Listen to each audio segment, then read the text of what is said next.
Oi, gente, tudo bem? Aula passada a gente fez uma aula sobre a poesia no romantismo e essa aula a gente vai falar sobre a prosa. Eu vou dar essa aula hoje com a companheira, ó, vocês estão vendo aqui? Olha o tamanho da minha espinha que eu tô. Nossa, tá enorme. Enfim, vamos lá então. Vamos retomar o que a gente viu lá no romantismo que chamou a atenção de vocês. O romantismo era na poesia, desculpa. A poesia era dividida em três partes, né? A primeira fase, segunda e terceira fase. Primeira fase mais indianista, a gente tinha ali o Gonçalves Dias, que era um momento que idealizava o índio, idealizava a natureza, um nacionalismo exacerbado, né? A pátria ali como muito forte. A segunda fase, a gente tem um momento de individualismo exagerado, né? Muito, muito sofrimento, muita escuridão, muita noite, muita depressão, muito lamento, que é aquele ambiente meio gótico criado pelo Byron e vai ali incentivar, estimular, influenciar toda a segunda geração romântica, também chamada de ultrarromântica ou byroniana. A terceira fase a gente tinha o quê? A gente tinha o Castro Alves com uma poesia mais social. O poeta percebe que ele não tem que olhar só para o próprio umbigo e passa a olhar as injustiças sociais. Isso, de certa forma, vai se aplicar também na prosa, né? Mas na prosa, não sei se dá para a gente dizer que se divide nessas fases tão certinho igual acontece no romantismo. Vamos só retomar lembrando de novo, né, que a gente, aqui na linha histórica, a gente estava no período colonial, que era Brasil colônia, passamos para a era nacional, aqui o Brasil já é independente, estamos aqui em 1836, no romantismo. Vamos lá então.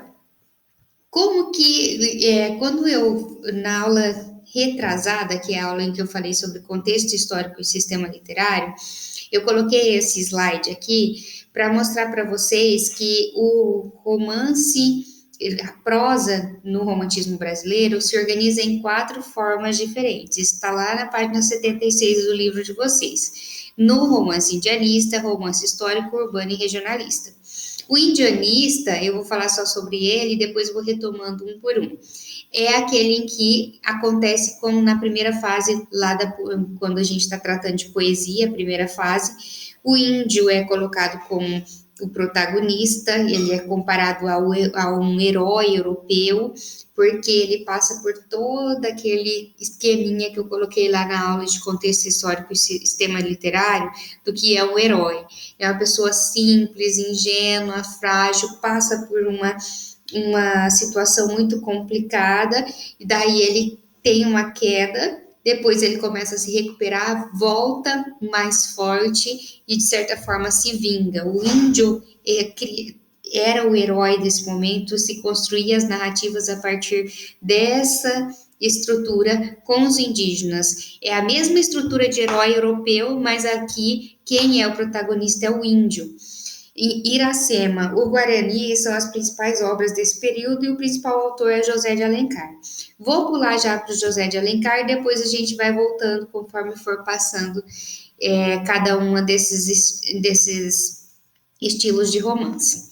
Quem era José de Alencar? José de Alencar é esse moço aqui, que foi um escritor e político brasileiro, nasceu, interessante destacar isso, porque ele nasceu de uma relação ilegítima entre um sacerdote da Igreja Católica e sua prima de primeiro grau.